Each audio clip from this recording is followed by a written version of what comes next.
नमस्कार किसान साथियों, कृषि भूमि यूट्यूब चैनल पर आप सभी का स्वागत है।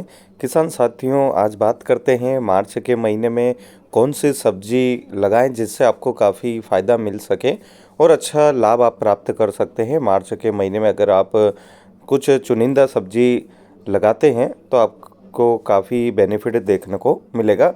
चैनल को सब्सक्राइब अवश्य करें और अधिक से अधिक किसान साथियों को शेयर करना न भूलें किसान साथियों, और अपने साथियों को शेयर ज़रूर करें। किसान साथियों, गर्मी की में अगर सब्जी लगाते तो आप अच्छे से खेत की जुताई करें, और अभी बहुत सारे क्षेत्रों में खेत खाली भी हो चुके हैं और कुछ कुछ क्षेत्रों में बाकी भी हैं, तो वो लगभग अप्रैल तक भी अगर लगाएंगे तो कोई दिक्कत वाली बात नहीं है। परंतु मार्च में अगर थोड़ी बहुत जगह अगर आपके पास हो चुकी है खाली, तो आप अवश्य सब्जी लगाएं और अच्छा लाभ इससे प्राप्त कर सकते हैं।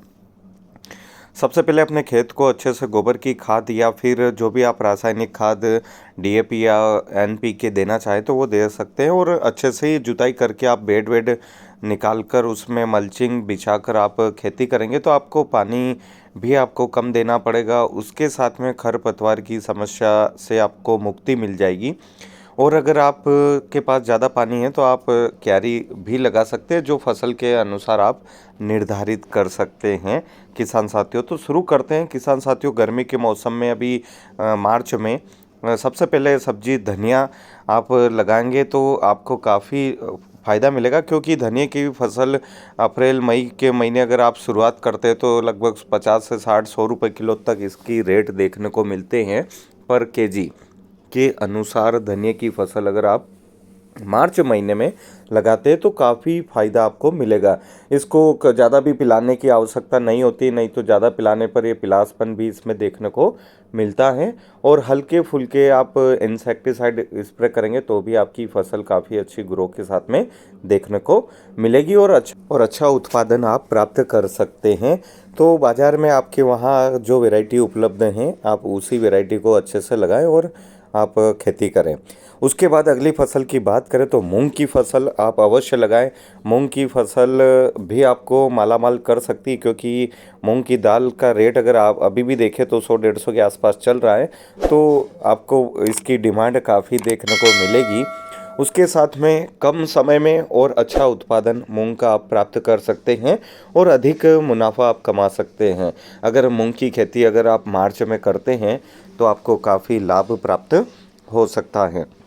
मूंग की फसल का समय भी काफ़ी कम होता है, और जो फलियां पक जाती है उसको समय समय पर आप निकालते रहें, या आप कच्ची भी बेच सकें। दोनों चीज़ें आपके ऊपर निर्भर करती हैं, तो ये आप डिसाइड कर सकते हो। और आप मूंग की खेती अवश्य करें, आपको काफ़ी लाभ प्राप्त होगा और बाज़ार में आसानी से अच्छे दामों पर आप इसको बेच सकते हैं और अधिक उत्पादन ले सकते हैं। अगली फसल की बात करें तो टीडा, जिसे टेमसी के नाम से भी जाना जाता है, काफ़ी अच्छा इसका उत्पादन देखने को मिलता है। 60 दिन बाद इसकी हार्वेस्टिंग शुरू होती है। लगभग 90-95-100 दिन तक की फसल है और अच्छा उत्पादन देखने को इसका मिलता है। अगर मार्च के महीने में आप लगाते हैं तो बाज़ार में काफ़ी मांग इसकी देखने को मिलती है और उत्पादन अधिक निकलता है। सबसे बड़ी बात ये होती है, उत्पादन अधिक निकलने के कारण आपको काफ़ी लाभ प्राप्त हो सकता है अगर आप टीडे की खेती अगर आप मार्च महीने में करते हैं तो, और करना चाहिए किसान साथियों, और अधिक उत्पादन आपको प्राप्त होगा। क्योंकि अगले महीने फिर शादियां शुरुआत हो जाएगी तो उसमें भी ये आपको अधिक फ़ायदा देने वाली है, क्योंकि इसकी मांग बढ़ जाएगी और आपको मांग बढ़ेगी तो इसका मूल्य भी बढ़ेगा। इस बात का आप ध्यान अवश्य रखें और मार्च महीने में ज़रूर लगाएं।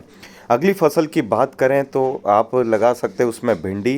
काफ़ी अच्छा उत्पादन और आप क्वालिटी मेंटेन करके चलें तो आपको अधिक मूल्य इसका मिलेगा, क्योंकि भिंडी की फसल ही एक ऐसी सब्जी है जो सदाबहार मानी जाती है।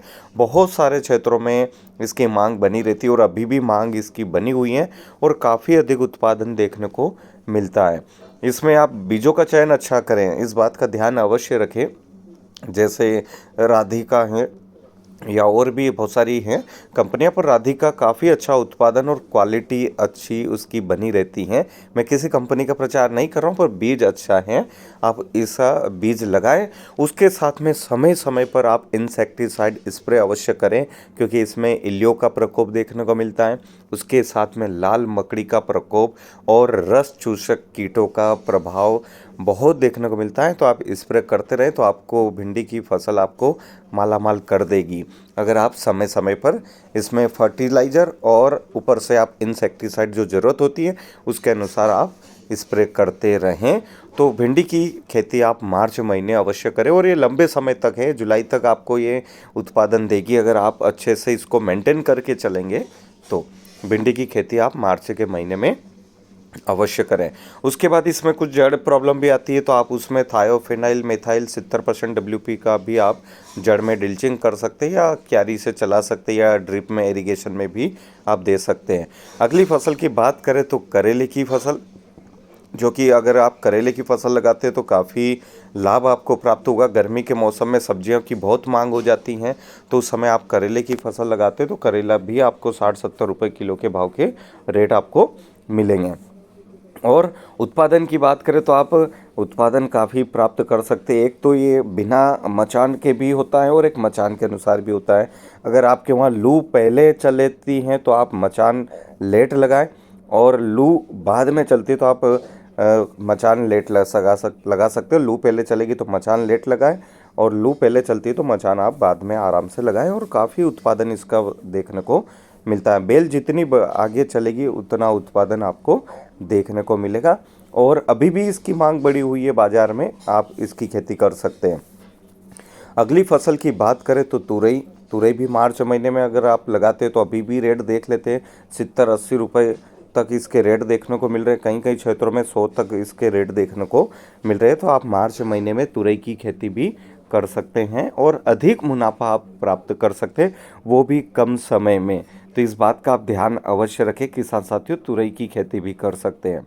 और आप क्वालिटी मेंटेन करके चलें, सिंपल सी बात है, आप क्वालिटी मेंटेन करके चलेंगे तो आपको अच्छा लाभ मिलेगा, और आपकी जो बाज़ार में सब्जी जाएगी तो उसका और अधिक आस पड़ोस की सब्जी से ज़्यादा रेट आपको मिलेंगे। उसके बाद अगली फसल खीरा लगा सकते हैं आप।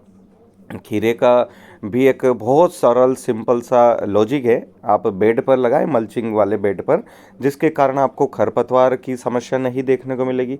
पानी भी पर्याप्त आपको ड्रिप इरिगेशन में बहुत कम देना पड़ेगा, और उत्पादन काफ़ी अधिक देखने को मिलता है, जिसके कारण आपको अधिक लाभ प्राप्त हो सकता है। और दवाई का भी खर्चा बहुत नाम मात्र का देखने को मिलता है। और ड्रिप में अगर आप इरिगेशन में इसमें फर्टिलाइज़र देंगे तो आपको लागत भी कम आएगी, और उत्पादन अधिक होने के कारण इसका लाभ आपको अधिक मिलेगा। उसके बाद आप गिलकी अवश्य लगाएं, गिलकी भी एक सदाबहार ही है। उसके साथ में आप लौकी लगा सकते हैं, और लौकी भी काफ़ी अधिक उत्पादन देखने को मिलता है, तो आप लौकी भी लगा सकते हैं अभी मार्च महीने में।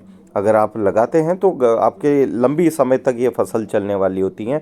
तुरई, गिलकी या फिर लौकी की बात करें तो काफ़ी अधिक इसकी मांग बनी रहती है, और सदाबहार है और ये चलती रहती है, तो आप इनकी खेती कर सकते हैं अभी मार्च इन सभी का उत्पादन भी अधिक देखने को मिलता है। और आजकल तो लौकी का जूस भी बाज़ार में काफ़ी देखने को मिल रहा है, और बहुत सारे क्षेत्रों में इसका प्रचलन है, तो आप लौकी की फसल भी लगा सकते हैं अपने खेत में अभी मार्च के महीने में। तो कम समय में आपको काफ़ी अधिक लाभ ले सकते हैं। किसान साथियों, वीडियो अच्छा लगा हो तो लाइक अवश्य करें, और अधिक से अधिक किसान साथियों को शेयर करना ना भूलें, और सब्सक्राइब जरूर करें। धन्यवाद।